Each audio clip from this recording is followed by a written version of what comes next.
வணக்கம். மனதை வெல்லுங்கள் என்ற இந்த நிகழ்ச்சிக்கு உங்களை அன்போடு வரவேற்கின்றேன். கடந்த காலத்தை பற்றி கவலைப்பட்டு கொண்டிருக்காதீர்கள், அது கடுகளவும் கை கொடுப்பதில்லை என்ற இந்த சிந்தனையோடு இன்றைய நிகழ்ச்சிக்கு நாம் செல்ல இருக்கிறோம். கடந்த நிகழ்ச்சியில் மனம் எவ்வாறு செயல்படுகிறது என்பதை பற்றி பார்த்தோம். இன்றைய நிகழ்ச்சியில் எண்ணங்களும் அதன் விளைவுகளும் என்பதை பற்றி பார்க்க இருக்கிறோம். இதை பற்றி விளக்குவதற்காக நம்மிடையே பிரம்மாகுமார் சகோதரர் டாக்டர் B.K. பாண்டிமணி அவர்கள் இணைந்துள்ளார்கள். இவர்கள் கடந்த 40 ஆண்டு காலமாக ராஜயோகாவை பயிற்றுவித்தும் வருகிறார். மேலும் பிரம்மாகுமாரிகள் இயக்கத்தின் வேல்யூ எஜுகேஷன் துறையில் இயக்குனராக இருக்கிறார். யோகாவில் PhD பட்டம் பெற்றவர். நேயர்களே, உங்கள் அனைவரின் சார்பில் அவரை அன்போடு வரவேற்கின்றேன். வணக்கம் பிரதர். வணக்கம். ஓம் சாந்தி. ஓம் சாந்தி. பிரதர், கடந்த நிகழ்ச்சியில் நாம் மனதனுடைய செயலாற்றும் தன்மையை பார்த்தோம். மனம் எவ்வாறு செயலாற்றுகிறது, நேர்மறையாக செயலாற்றும் பொழுது, நன்றாக செயலாற்றும் பொழுது அது எந்த பலன்களை கொடுக்கிறது என்பதையும், தவறாக செயலாற்றும் பொழுது அதனுடைய விளைவுகளையும் பார்த்தோம். இன்று நாம் எண்ணங்களின் விளைவுகளை பற்றி பார்க்க இருக்கிறோம். எண்ணங்கள் கண்டிப்பாக விளைவுகளை ஏற்படுத்தும். நேர்மறையான எண்ணங்கள் என்ன விளைவுகளை ஏற்படுத்தும், எதிர்மறையான எண்ணங்கள் என்ன விளைவுகளை கொடுப்பது என்பதை பற்றியும் பார்த்திருக்கிறோம். இந்த எண்ணங்கள் உளவியல் ரீதியாக பாதிப்பை ஏற்படுத்துமா? நிச்சயமாக. இந்த உடல் நமது மனதை பாதிக்கின்றது. இது நம்ம எல்லாருக்குமே ஒரு அனுபவமான விஷயம். உதாரணமாக, நம்ம உடம்பு சரியில்லாமல் இருக்கிறோன்னு வச்சுங்க, நம்ம மனம் கூட சோர்வு அடைந்து விடுகின்றது. எப்போ உடல் ஆரோக்கியமாக இருக்குமோ அப்போ தான் நம்மளுடைய மனம் ஆரோக்கியமாக இருக்க முடியும். இது நம்ம எல்லாருக்குமே தெரிஞ்ச ஒன்று. உடல் நம்மளுடைய எண்ணங்களை பாதிக்கின்றது, மனதை பாதிக்கின்றது. இப்போ நம்ம ஜுரம் படுத்திருக்கோம்னாக்கா, அந்த ஜுரம் அதிகமாகும் போது கூட பார்த்திங்கன்னா வெறும் உடலுக்கு மட்டுமல்ல, அது நம்மளுடைய மனதையும் பாதிக்கின்றது. ஆக மனச்சோர்வு ஏற்படுகின்றது, களைப்பு அடைந்து விடுகின்றோம், நம்மகிட்ட உற்சாகமான எண்ணங்கள் வருவதில்லை. இதெல்லாம் நம்ம நடைமுறை வாழ்க்கையில் அனுபவம் பண்ணியிருக்கோம். இப்போ இன்னைக்கு என்ன விஷயம் நம்ம பார்க்க போகிறோம்னா, உடல் எப்படி மனதை பாதிக்கின்றதோ அதே மாதிரி மனது கூட உடலை பாதிக்கின்றது. ரிவர்ஸில் நம்ம இதை புரிந்து கொள்ள வேண்டும். ஏன்னா உடல் எப்படி பாதிக்கப்படுகின்றது என்பதைத்தான் இன்னைக்கு முக்கியமாக நம்ம பார்க்க போகிறோம். அதில் பார்த்தீங்கன்னாக்கா பல வழிகளில் இது நம்ம உடலை பாதிக்கின்றது. அந்த எண்ண ஓட்டமானது நம்மளுடைய உளவியல் ரீதியாக பார்த்தீங்கன்னா எப்படி பாதிக்குதுன்னா, இருதய நோய்க்கு காரணமாகின்றது, அடுத்து இரத்த அழுத்தத்துக்கு காரணமாகின்றது, மூன்றாவது நமக்கு அல்சர்னு சொல்லப்படுகின்ற வயிற்று புண்ணு வருகின்றது, நான்காவது நம்மளுடைய ஆஸ்துமா என்று கூறப்படுகின்ற ஒரு நோய்க்கும் இது வழிவகுக்கின்றது. இந்த ஆஸ்துமா நோயாளிகளுக்கு உங்களுடைய எண்ண அலைகளை மாற்றுவதன் மூலமாகவே நீங்கள் ஈஸியாக தீர்வு காண முடியும். நாங்கள் பிரம்மகுமாரி ஈஸ்வரிய விஸ்வவித்யாலயத்தில் பல தடவை பார்த்துருக்குறோம். ரொம்ப ஆஸ்துமா முத்தி ரொம்ப மூச்சு விட கூட திணறக்கூடியவங்க எங்களுக்கு முன்னாடி உட்காந்து நீங்கள் ஒரு 5 நிமிஷம் தியானம் பண்ணுங்க, எங்களுக்கு சரியாயிடும் அப்படின்னு சொல்லுவாங்க. நாங்கள் மனதை ஒருமுகப்படுத்தி, அந்த எண்ணங்களை ஒருமுகப்படுத்தி, அந்த அமைதி அதிர்வு அலைகளை கொடுக்கும் பொழுது அவர்கள் அதிலிருந்து வெளிவந்து விடுகின்றார்கள். அந்த ஆஸ்துமாக்கு அவர்களுக்கு உடனடியாக தீர்வு கிடைத்து விடுகின்றது. இதை நடைமுறை வாழ்க்கையில நாங்கள் தினசரி வாழ்க்கையிலேயே இதை பார்த்து கொண்டு இருக்கின்றோம். ஆக இந்த மன எண்ணங்கள், இந்த மன ஓட்டமானது நம்முடைய இரத்த அழுத்தத்தையும் அதிகரிக்கின்றது. பிபின்னு சொல்லுவாங்க. இன்னைக்கு உலகத்தில் பார்த்தீங்கன்னா அதிகமாக இந்த வியாதிகள்லாம் அதிகரிக்கின்றன, மன சம்பந்தப்பட்ட வியாதிகள். இதுதான் சைக்கோசோமேட்டிக்னு சொல்கிறோமோ? ரொம்ப கரெக்டாக சொன்னீங்க. Psychosomatic diseases. உதாரணமாக நம்மளோட டயபெட்டிக்காக இருந்தாலும் சரி, இல்லை பிளட் ப்ரெஷராக இருந்தாலும் சரி, இல்லை அல்சராக இருந்தாலும் சரி, அல்லது ஆஸ்மா இருந்தாலும் சரி, இந்த நான் கம்யூனிகபிள் டிசீசஸ் எல்லாத்துக்குமே மூல காரணமாக இருக்குது நம்மளுடைய மனது தான். மனதை நம்ம சரியாக்கிட்டோம்னா, அதாவது நம்மளுடைய எண்ண ஓட்டங்களை நம்ம சரியாக்கிட்டோம்னாக்கா நம்மளுடைய இந்த வியாதிகள்லேருந்து நம்ம விடுதலை பெற முடியும். ஆக இந்த வியாதிகள் வராமல் கூட பாதுகாத்து கொள்ள முடியும். அதாவது என்ன சொல்கிறாங்கன்னா, prevention is better then cure அப்படின்னு சொல்கிறாங்க. நாம் ஒரு வியாதி வந்த பிறகு அதற்கு தீர்வு காண்பதற்கு பதிலாக அந்த வியாதியே வராமல் தடுத்து கொள்வது, பாதுகாத்து கொள்வது நம்மளை அதிசிறந்த ஒன்றாகும். வருமுன் காப்போம். ஆக நாம் இந்த மன சார்ந்த வியாதிகளை வருமுன் காப்பதற்கு நம்மளுடைய எண்ண ஓட்டங்கள் எப்படி விளைவுகளை ஏற்படுத்துகிறது என்பதை தெரிந்து கொள்வதைத்தான் இன்று நாம் நிகழ்ச்சியில் கண்டுகொண்டிருக்கின்றோம். உளவியல் ரீதியாக என்னென்ன பிரச்சனைகள் வருகிறது, சைக்கோசோமேட்டிக் நான் கம்யூனிகபிள் டிசீஸ் அப்படின்னு சொன்னீங்க. இது நரம்பு மண்டலத்திலும் இந்த எண்ணங்கள் பாதிப்பை ஏற்படுத்துகிறதா? நிச்சயமாக. நம்மளுடைய முக்கியமான உறுப்பான பிரெயின், அது சம்பந்தப்பட்ட இந்த நர்வஸ் சிஸ்டம், இதை கூட பார்த்தீங்கன்னா நம்மளுடைய எண்ண ஓட்டங்கள் பாதிக்கின்றன. அதுலேயும் பார்த்தீங்கன்னா இந்த நரம்பு தளர்ச்சி அப்படின்னு சொல்கிறாங்க இல்லையா, அது இந்த மன ஓட்டத்தின் காரணமாகத்தான் ஏற்படுகின்றது. ஆக நம்ம இந்த நரம்பு தளர்ச்சியிலேருந்து விடுபடுவதற்கு கூட நாம் நேர்மறையான எண்ணங்களை கொள்ள வேண்டியது அவசியமாக இருக்கின்றது. இந்த மறதி கூட நமக்கு சில நேரம் வந்து விடுகின்றது. அந்த ஃபர்கெட்னஸ் அப்படின்னு சொல்கிறாங்க இல்லையா, மெமரி லாஸ் கூட வருவதற்கு காரணமாக நம்மளுடைய எண்ண ஓட்டம் அமைந்து விடுகின்றது. ஆக நமக்கு ஒரு விஷயம் தெரியணும், இந்த எண்ணங்கள் ரொம்ப அப்டிராக்டா இருக்கும், ரொம்ப சூட்சமான விஷயங்கள். இது ஆத்மா சம்பந்தப்பட்டது, உடல் சம்பந்தப்பட்டதல்ல.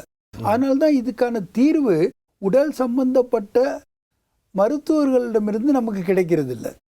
ஏன்னா இதுக்கு ஆத்ம சம்பந்தப்பட்ட அல்லது மனது சம்பந்தப்பட்ட சிலரிடமிருந்து தான் நமக்கு இதுக்கு தீர்வு காண முடியும். அதனால்தான் நம்ம என்னென்ன தெரிந்து கொள்ள வேண்டும் என்றால், இந்த ஆத்மாவில், அதாவது உயிரில் எழுகின்ற இந்த எண்ணங்கள், மனதின் செயலானது இந்த உடலையும் வெகுவாக பாதிக்கின்றது.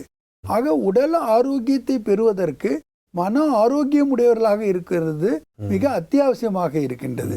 நீங்க ஒரு விஷயம் தெரிஞ்சிட்டீங்கன்னா ரொம்ப ஆச்சரியமா இருக்கும். நம்ம மனதை மட்டும் சரி பண்ணிட்டா கூட உடல்ல வர்ற வியாதிகளில் 70% வியாதிகளுக்கு நாம தடுத்து விடலாம். அதாவது அதிலிருந்து நம்மளை காப்பாற்றி கொள்ளலாம் வராம. அதுக்கான வாய்ப்பு அதிகமாக இருக்கின்றது. அதனால்தான் 70% சைக்கோசோமேட்டிக் டிசீசஸ் தான். ஆமா, அதுல ஒன்றும் சந்தேகமே கிடையாது. அதுவும் பார்த்தீங்கன்னா இந்த காலகட்டத்தில் இந்த வியாதிகள் ரொம்ப அதிகமாகி கொண்டே இருக்கின்றன. அதற்கு பல காரணங்கள் இருக்கின்றன. இன்றைய நடைமுறை வாழ்க்கையிலே பார்த்தீங்கன்னா அதிகமாக டிவி பார்க்கறது, அதன் மூலமாக கூட பார்த்தீங்கன்னா மன உணர்வுகள் ரொம்ப அதிகமாக பாதிக்குது. ஏன்னா நம்மளுடைய சப்கான்ஷியஸ் மைண்டில் நாம் விரும்பாத பல விஷயங்கள் பதிய வைக்கப்படுகின்றன. இப்போ இருக்கக்கூடிய சில அட்வர்டைஸ்மெண்ட்ஸ் எல்லாம் பார்த்தீங்கன்னா நம்மளை அப்படியே ஆக்கிவிடுது, அதை உண்மை என்று நம்ப வைத்து விடுகின்றது. ஏனென்றால் எந்த ஒரு விஷயத்தை நம்ம திரும்ப திரும்ப கேட்கின்றோமோ அது உண்மை என்று நம்பி விடுகின்றோம். அது உண்மையாக இருக்க வேண்டிய அவசியமே இல்லை. அது உண்மையா அல்லது பொய்யா என்று நம்மளுடைய புத்தி கூட எந்த வேலையுமே செய்யாது.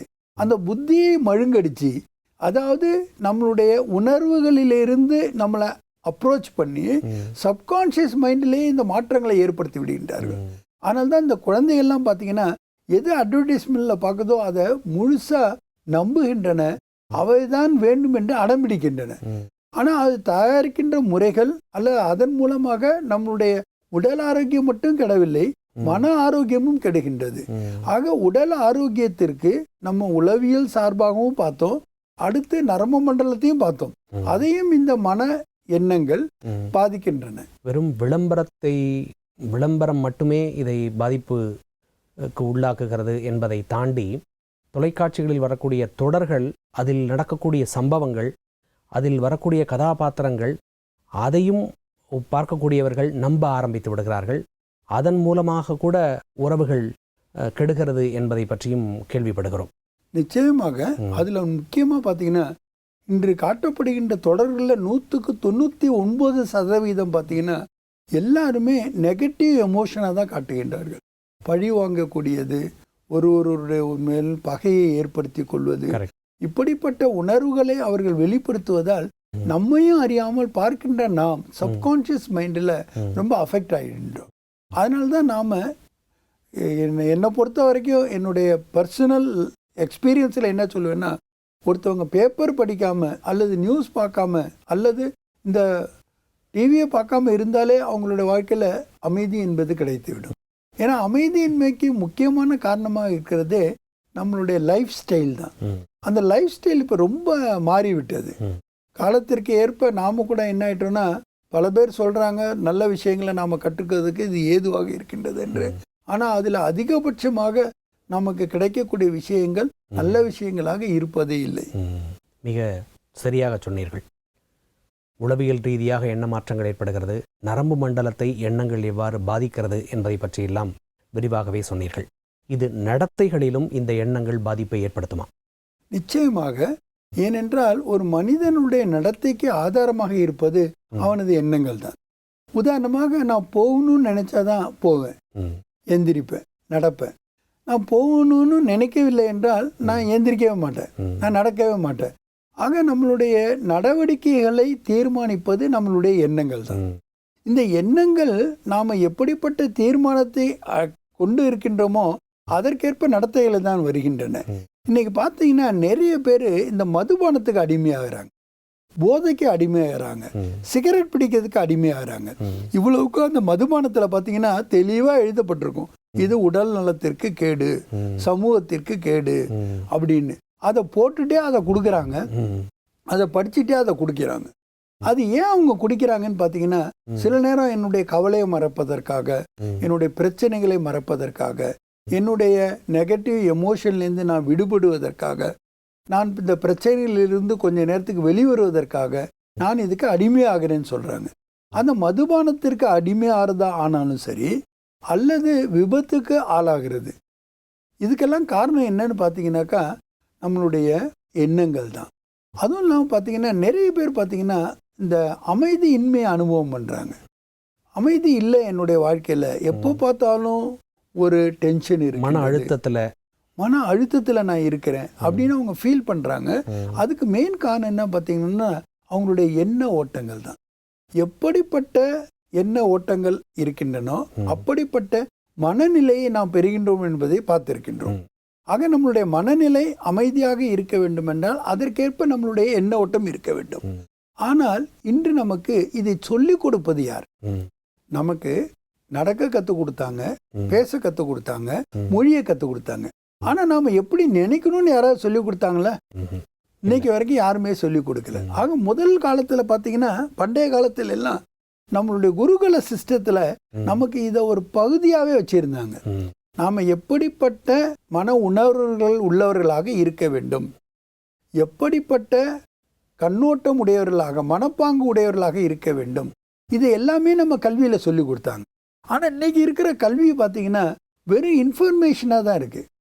விஷயங்களை நாம் தெரிந்து கொள்கிறோமே தவிர நம்ம நடைமுறை வாழ்க்கைக்கு உதவக்கூடிய விஷயங்கள் எதுவுமே சொல்லப்படுறதில்லை, எதுவுமே கற்றுக் கொடுக்கப்படுவதில்லை. ஆக நம்மளுடைய பாடத்திட்டங்களை எல்லாம் நம்ம பார்த்தோம்னாக்கா நம்ம வாழ்வியலுக்கு சம்பந்தம் இல்லாத விஷயங்களாகவே இருக்கின்றன. ஆக நம்மளுடைய வாழ்க்கை எப்படி சிறந்த ஒன்றாக அமைய முடியும்? ஏன்னா அதை நமக்கு யாருமே கற்றுக் கொடுக்கவில்லையே. ஆக நம்மளுடைய எண்ணங்களை எப்படி நாம் எழுப்புகின்றோம், அந்த எண்ணங்கள் எப்படி இருக்க வேண்டும் என்றதை கூட நமக்கு யாரும் இதுவரைக்கும் சொல்லிக் கொடுக்காத காரணத்தினால்தான் நம்மளுடைய வேல்யூ சிஸ்டத்தில் ரொம்ப தூரமாயிட்டோம். அதனால்தான் நம்மளுடைய வாழ்க்கையில் பார்த்தீங்கன்னா மன அழுத்தம் என்பது, டென்ஷன் என்பது நாளுக்கு நாள் அதிகரித்து கொண்டே இருக்கின்றது. உதாரணத்துக்கு பார்த்தீங்கன்னா 2வது உலக யுத்தத்துக்கு அப்புறம்தான் டென்ஷன்கிற வேர்டே வந்தது. அதுவும் மெட்டலில் தான் டென்ஷன் சொல்லப்பட்டது. ஆனால் இன்னைக்கு ஒரு எல்கேஜி யூகேஜி படிக்கிற குழந்தை கூட சொல்லுது, நான் ரொம்ப டென்ஷனில் இருக்கேன். டென்ஷன் பண்ணாதீங்க என்ன அப்படின்னு சொல்கிறாங்க. ஆக இதுலேருந்து நமக்கு என்ன தெரியுதுனாக்கா, அந்த காலத்தினுடைய ஒரு கட்டாளம், கால் ஆஃப் த டைம் என்னன்னாக்கா, இந்த மன அழுத்தத்திலேருந்து நம்ம வெளியில் வரணும். ஏன்னா இந்த மன அழுத்தத்துக்கு காரணமே நம்மளுடைய மனோநிலை தான். அதாவது மனதினுடைய எண்ண ஓட்டம் தான். இந்த எண்ண ஓட்டத்தை நாம் மாற்றி அமைக்காம இந்த டென்ஷன்லேருந்து நம்ம வெளிவர முடியாது. ஆகவே தான் நம்மளுடைய நடத்தைகளில் கூட பார்த்தீங்கன்னா பலவிதமான விளைவுகளை ஏற்படுத்துகின்றது இந்த எண்ண ஓட்டங்கள். நடத்தைகளில் மாற்றத்தை ஏற்படுத்துகிறது என்பதை பற்றி விரிவாக கூறினீர்கள். சில நேரங்களில் இது அடிபணிய வைக்கிறது என்பது மாதிரியும் கூறுகிறார்களே, அது உண்மைதானா? இது நிச்சயமாக நம்ம ஒரு விஷயத்தை தெரிஞ்சுக்கணும். மனிதன் வேற எதுக்கு அடிமையோ இல்லையோ, ஆனால் தன்னுடைய பழக்கத்துக்கு அடிமையாக இருக்கின்றான். தான் எதை செய்கின்றானோ அதை செய்வதில் தான் வசதியாக உணர்கின்றான். ஏதாவது ஒரு மாற்றத்தை அவனிடம் திணிக்கும் பொழுது அவன் அதை எதிர்க்கின்றான். அது அவனுக்கு பிரச்சனையாக தெரிகின்றது. ஏனென்றால் பழக்கப்பட்ட ஒன்றிலிருந்து மாறுபட்ட ஒன்றை செய்யும் பொழுது, அந்த மாற்றத்திற்கு உட்படுத்தும் பொழுது அதை அவன் கஷ்டமாக உணர்கின்றான், தேவையற்றதாக உணர்கின்றான், அல்லது என்னால் முடியாது என்று நினைக்கின்றான். ஆகவேதான் இன்றைய உலகத்திலே, மாறுகின்ற உலகத்தில், வெகு வேகமாக மாறிக்கொண்டிருக்கின்ற உலகத்தில் நேரத்திற்கு ஏற்ப தன்னை மாற்றிக்கொள்வது அவனுக்கு கடினமாக இருக்கின்றது. நீங்களே பார்த்தீங்கன்னா எதில் வசதியாக இருப்பீங்கன்னா எதில் பழக்கப்பட்டிருக்கீங்களோ அதில் தான். அதே மாதிரி நாம் எண்ணங்கள் எப்படி எழுப்புவது, எப்படிப்பட்ட எண்ணங்களை எழுப்புவது, இது தெரியாத காரணத்தினால எப்படிப்பட்ட எண்ணங்களை ஏற்கனவே எழுப்பி கொண்டிருந்தோமோ அதே வழியாக எண்ணங்களை எழுப்பி கொண்டிருப்பதில் நாம் வசதியாக இருக்கின்றோம். இதுக்கு பார்த்தீங்கன்னா ஒரு உதாரணத்தை நான் சொல்ல விரும்புகின்றேன். ஒருத்தர் என்ன செய்கிறாருனாக்கா, ஒரு மீன் தொட்டியில் நடுவில் ஒரு கிளாஸை வச்சிடுறாரு. கிளாஸ்னா சீத்துரு கிளாஸ் வச்சுட்டு ஒரு பக்கத்தில் மீன்கள்லாம் வச்சிடுறாரு, இன்னொரு பக்கத்தில் கொஞ்சம் கொஞ்சமாக அந்த உணவை போடுறாரு. இந்த மீன்கள் என்ன பண்ணுது, அந்த உணவை சாப்பிடணுங்கிறதுக்காக வேகமாக வருது. அந்த கண்ணாடியில் மோதி மோதி மூக்கை குத்தி குத்தி வலி கண்டுடுது. கொஞ்ச நேரத்தில் பார்த்தீங்கன்னா இந்த மீன்கள் இந்த பக்கம் வர்றதுக்கான முயற்சியை செய்ய மாட்டேங்குது. அப்போ என்ன பண்ணுறோன்னா, அந்த கண்ணாடியை, பார்ட்டிஷனாக இருந்த கண்ணாடியை மெதுவாக எடுத்துடுறோம். எடுத்த பிறகு நம்ம உணவை போடுறோம். ஆனால் ஒரு மீன் கூட அந்த இடத்த தாண்டி உள்ளே வரவே இல்லை. இப்போ அது வருவதற்கான வாய்ப்பு அதிகமாக இருக்குது. ஏன்னா அந்த இடையில இருந்த தடுப்பு எடுக்கப்பட்டு விட்டது. ஆனாலும் இந்த மீன்கள் பார்த்தீங்கன்னா அங்கேயே தான் சுற்றிக்கிட்டு இருக்கு, பழக்கப்பட்டுருச்சு. அதுக்கு பழக்கத்துக்கு அடிமையாகி விட்டது. ஆக இந்த அடிபணியை வைப்பதே நம்மளுடைய எண்ணங்கள். யானைக்கு கூட இந்த உதாரணம் கேள்விப்பட்டிருக்கிறேன். ரொம்ப அழகாக சொன்னீங்க. யானை சின்ன குட்டியாக இருக்கும்போது அதை ஒரு கயிறில் கட்டியிருப்பாங்க. இந்த யானை என்ன பண்ணும், அந்த கயிறை இழுத்துட்டு எப்படியாவது போயின்னு பார்க்கணுக்கு முயற்சி பண்ணும். இழுத்து பார்க்க முடியாது, ரணமாகுமே தவிர காலை இதனால் அதை இழுக்க முடியாது. ஆனால் அதே ஒரு பெரிய யானையை அதே மாதிரி ஒரு கயிறில் ஒரு சின்ன கம்பில் கட்டி வச்சுருப்பாங்க. அது நினச்சா ஒரு செகண்டில் அதை இழுத்துட்டு போக முடியும். ஆனாலும் அது போகாது, போவதற்கான எந்த முயற்சியுமே செய்யாது. ஏன்னா அது மனதில் என்ன கண்டிஷன் ஆயிடுச்சுனாக்கா, என்னால் இந்த கயிறை அறுத்துட்டு போக முடியாது. இதுதான் நம்ம கண்டிஷனிங் ஆஃப் மைண்டுன்னு சொல்லுவோம்.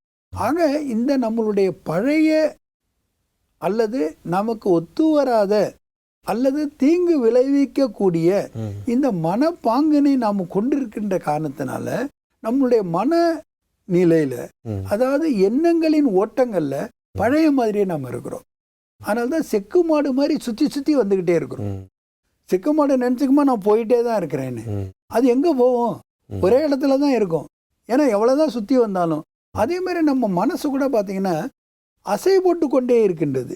எதோ கடந்து முடிந்ததோ அதை பற்றி தான் அதிகமாக அசை போடுகின்றது. அதான் சிந்தனையில் கூட நீங்கள் சொன்ன உடனே ஞாபகம் வருகிறது, செக்கு மாட்டு சிந்தனை என்ற ஒரு வகையை இருக்கின்றார்கள். ஆனால் நம்ம அப்படி இருக்கக்கூடாது. ஏன்னா நம்ம நடந்து முடிந்தவரை நினைக்கிறதுனால எந்த பயனுமே கிடையாது. அதனால நம்மளுடைய நேரம் மட்டும் வேஸ்ட் ஆகல, நம்மளுடைய எனர்ஜியும் வேஸ்ட் ஆகுது. ஏன்னா மனிதனை சொல்லும்போது என்ன சொல்கிறோன்னா, ஒரு எனர்ஜின்னு சொல்கிறோம். ஒரு சக்தி வாய்ந்தவன், அவனுடைய என்ன அதிர்வலைகள் கூட அவனை சுற்றி பரவி கொண்டே இருக்கின்றது. ஆக நம்மளுடைய எனர்ஜி லெவல் ஹையஸ்டாக இருந்தால் தான் நம்மளுடைய மன உணர்வுகளும் சரி, நம்மளுடைய மனநிலையும் சரி உயர்ந்ததாக நம்ம அனுபவம் பண்ண முடியும். ஏன்னா இதில் முக்கியமான ஒரு அடிபணிதலில் பார்த்தீங்கன்னாக்கா, அந்த ஐடென்டிட்டி கிரைசிஸ்ன்னு சொல்லுவோம்.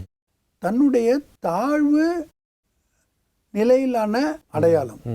என்னால் முடியாது, என்னால் இதை முடியவே முடியாது, நான் இது வரைக்கும் இந்த மாதிரி செஞ்சதே இல்லை, நான் இந்த மாதிரி பழக்கப்பட்டதே கிடையாது அப்படின்னு தன்னைத்தானே தாழ்வி கொள்ளும் பொழுது அவனால் எந்த ஒரு புது முயற்சியும் செய்ய முடியறதில்ல. புதுமையே நாம் படைக்க வேண்டும் என்றால் புதுமையே ஏதாவது ஒன்று செய்யணும். இதுவரைக்கும் செஞ்சதே நாம் திரும்ப செஞ்சோம்னாக்கா அதில் புதுமை எதுவுமே இருக்க முடியாது. ஆக புது உணர்வு உங்களுக்கு ஒன்று வேணும்னு வச்சுங்க. புதுசாக நீங்கள் ஏதாவது ஒன்று அட்டைன் பண்ணணும்னா புதுசாக ஏதாவது ஒன்று செய்யணும். அப்போ புதுசாக ஏதாவது ஒன்று செய்யணும்னா அதுக்கு ஏற்ற மாதிரி புதுசாக எண்ணங்களை உங்களால் படைக்க தெரியணும். இது எனக்கு ஒரு ஸ்லோகன் ஞாபகம் வருது. இதற்கு முன் நான் என்ன செய்து கொண்டிருந்தேனோ அதையே நான் இப்போதும் செய்து கொண்டிருந்தால், இதுக்கு முன்னால் நான் எப்படி இருந்தேன், என்ன கிடைச்சதோ அதே தான் கிடைக்கும். எனக்கு வேறு புதுசாக கிடைக்கணும் அப்படின்னா என்னுடைய எண்ணங்களும் புதிதாக இருக்க வேண்டும். இதுதான் சொல்ல வர்றீங்க. ரொம்ப கரெக்டாக சொன்னீங்க நீங்கள். எனக்கு கிடைக்க வேண்டியது வேற ஒன்றாக இருந்தால் அதுக்கு ஏற்ற மாதிரி என்னுடைய எண்ணங்களை மாற்றி அமைக்கக்கூடிய திறன் என்னிடம் இருக்க வேண்டும். ஆனால் இந்த திறனை நம்ம தெரிந்து கொள்ள முடியாது, நாம் அடிபணிகின்றோம். அதுலேயும் பார்த்தீங்கன்னா இந்த மனச்சோர்வு இப்போ நிறைய பேருக்கு இருக்குது. சின்ன வயசில் கூட பார்த்தீங்கன்னா இளைஞர்கள் கூட பார்த்தீங்கன்னா நாமெல்லாம் என்னத்தை சாதிக்க போகிறோம், நம்மளெல்லாம் என்ன முடியும், நாம் எதுக்காக இந்த வாழ்க்கையில் இருக்கிறோம், இப்படியெல்லாம் மன சோர்வு அடைகின்றார்கள். அதே மாதிரி பார்த்தீங்கன்னா மறதி ரொம்ப அதிகமான பேருக்கு இப்போ வருகின்றது. முதல்லாம் ஒரு பர்டிகுலர் ஏஜுக்கு அப்புறம்தான் மறந்து போகிறோம்னு சொல்கிற ஒரு நிலைமை இருந்தது. ஆனால் இப்போ பார்த்தீங்கன்னா மறந்து போகுது அப்படின்னு. ஏன்னா அந்த நாம் செய்கின்ற செயல்களில் ஒரு விருப்பம் இல்லாமல் செய்கின்றோம், ஒரு ஈடுபாடு இல்லாமல் செய்கின்றோம், ஒரு உற்சாகம் அல்லது ஆர்வம் இல்லாமல் செய்கின்றோம். அதனால தான் அந்த விஷயத்தை மறந்துடும். லேக் ஆஃப் கான்சன்ட்ரேஷன் அப்படிங்கிற ஒன்றே இல்லை, லேக் ஆஃப் இன்ட்ரெஸ்ட் தான். இல்லை, அது வேற இது வேற. நீங்க சொல்ற மாதிரி ஒருமுகமின்மை அது ஒரு சேலஞ்சாக இப்போ இருக்கு. கான்சன்ட்ரேஷனை ரொம்ப லாஸ் பண்ணிட்டு இருக்கிறாங்க. அந்த கான்சன்ட்ரேஷன் லாஸ் பண்றதுக்கு மெயின் காரணம் என்ன பார்த்தீங்கன்னா அவங்களுடைய எண்ண ஓட்டம் தான். எண்ண ஓட்டம் பாசிட்டிவா இருந்ததுன்னா ஆட்டோமேட்டிக்காக கான்சன்ட்ரேஷன் உங்களுக்கு கிடைக்கும். இப்போ பார்த்தீங்கன்னா படிக்கிற குழந்தைங்களுக்கு கூட கான்சன்ட்ரேஷன் இல்லை, இதுக்கு என்ன பண்ணணும் அப்படின்னு எல்லாருமே யோசிக்க ஆரம்பிச்சிட்டாங்க. சின்ன வயசில் நம்மளுடைய மனங்கள் பல தடைகளை ஏற்கொள்வதே இல்லை. ஏன்னா வயசு சின்னது, எல்லாமே தேவையான அடிப்படையெல்லாம் கிடைத்து விடுகின்றன. அப்படி இருக்கும்போது மனத்தடைகள் இருக்க முடியாது. ஆனால் இன்னைக்கு பார்த்தீங்கன்னா உலகத்தில் இந்த அட்வான்ஸ்டு டெக்னாலஜி இருக்கிற காரணத்தினால, இந்த ஃபேஸ்புக்கு, வாட்ஸ்அப்பு இதெல்லாம் இருக்கிற காரணத்தினால பார்த்தீங்கன்னா அவங்களுக்கு பல மனத்தடைகள் இந்த தடைகளை அவர்கள் வெல்லுவதற்கான வழியை யாருமே கூறுவதில்லை, அதை பற்றி அவர்களுக்கு தெரிவதில்லை. அதனால அவங்க என்ன பண்ணிடுறாங்க, இதுதான் நம்மளுடைய வாழ்க்கை முறையோ என்னவோ, இப்படித்தான் வாழ வேண்டுமோ என்னமோ, நம்மளுடைய மனநிலை இப்படித்தான் இருக்குமோ என்னமோ, நாம் எப்பொழுதுமே ஒரு டென்ஷனில் தான் இருக்கணும் போல இருக்கு, மனச்சோர்வில் தான் இருக்கணும் போல இருக்கு, உற்சாகம் இல்லாமல் தான் இருக்கணும் போல இருக்குன்னு என்று தங்களுக்கு தாங்களே ஒரு செக்குமாற்று சிந்தனைக்கு அவர்கள் அடிமையாகிவிட்டார்கள். அதனால அவங்களேருந்து வெளிக்கொணர வேண்டியது நமக்கு ரொம்ப அவசியம். ஏன்னா இன்றைய இளைஞர்கள் தான் நாளைய உலகை ஆளப்போகின்றவர்கள். இன்றைய உலகத்தில் சின்ன குழந்தைங்களா இருக்கிறவங்க தான் நாளைக்கு இந்த உலகத்தையே நிர்ணயிக்கக்கூடியவர்கள். அதனால அவங்களை பற்றி நாம் ஒரு சிறிதளவு கவலையாது கொள்ள வேண்டும். ஆக நம்ம நடத்தைகளில் பலவிதமான பிரச்சனைகளை பார்க்குறோம். எப்படி மதுபானத்துக்கு அடிமையாகிறாங்க, அதே மாதிரி விபத்துக்கு ஆளாகிறாங்க. இதெல்லாம் கூட நாம் விடுபட வேண்டுமென்றால், இவற்றிற்கெல்லாம் நாம் தீர்வு காண வேண்டுமென்றால் நம்மளுடைய எண்ணத்தின் விளைவுகளை நாம் தெரிந்து கொள்ள வேண்டும். ஆக எண்ணத்தை எழுப்புவது நான் தான். ஆக அதற்கான ரெஸ்பான்சிபிலிட்டி, பொறுப்பையும் நாம் ஏற்றுக்கொள்ள வேண்டும். ஆக நாம் எப்போ ஒரு ஆன்மீக வாழ்க்கையை மேற்கொள்வோமோ அப்போ முதல் கண் நம்ம என்ன பண்ணுறோன்னா, என்னுடைய எண்ணங்களுக்கு, என்னுடைய உணர்வுகளுக்கு, என்னுடைய மனப்பாங்கிற்கு, என்னுடைய நடத்தைகளுக்கு நான் தான் பொறுப்பு என்ற பொறுப்பை ஏற்றுக்கொள்ள வேண்டும். பிரதர், மிக அருமையாக எண்ணங்களும் அதன் விளைவுகளும், ஒவ்வொரு எண்ணங்களுக்கும் நாமே பொறுப்பு என்பதையும் மிக விரிவாக எடுத்து கூறினீர்கள். இந்த நிகழ்ச்சிக்கு வந்தமைக்கு நன்றி. வணக்கம். வணக்கம். ஓம் சாந்தி. ஓம் சாந்தி. என்ன நேயர்களே, நிகழ்ச்சியை பார்த்தீர்களா? இன்று நாம் எண்ணங்களும் அதன் விளைவுகளும் என்பதை பற்றி பார்த்தோம். எண்ணங்கள் என்னென்ன மாதிரியான விளைவுகளை நம்முள் ஏற்படுத்துகிறது, உளவியல் ரீதியாக நரம்பு மண்டலத்தில் அது என்னென்ன பாதிப்பை ஏற்படுத்துகிறது, நடத்தையில் அது என்ன மாற்றங்களை கொண்டு வருகிறது, எப்படி அது அடிபணிய வைக்கிறது என்பதை பற்றியெல்லாம் விரிவாகவே பார்த்தோம். இதற்கு நேர்மறையான எண்ணங்களை நாம் கொண்டிருப்பது அவசியமாகிறது. ஆன்மீகம் இதற்கு ஆணிவேராக இருக்கிறது. தினமும் சில ஆன்மீக பயிற்சிகளை நாம் மேற்கொள்ளும் பொழுது நேர்மறையான எண்ணங்களை அதிகரித்து கொள்ள முடியும்.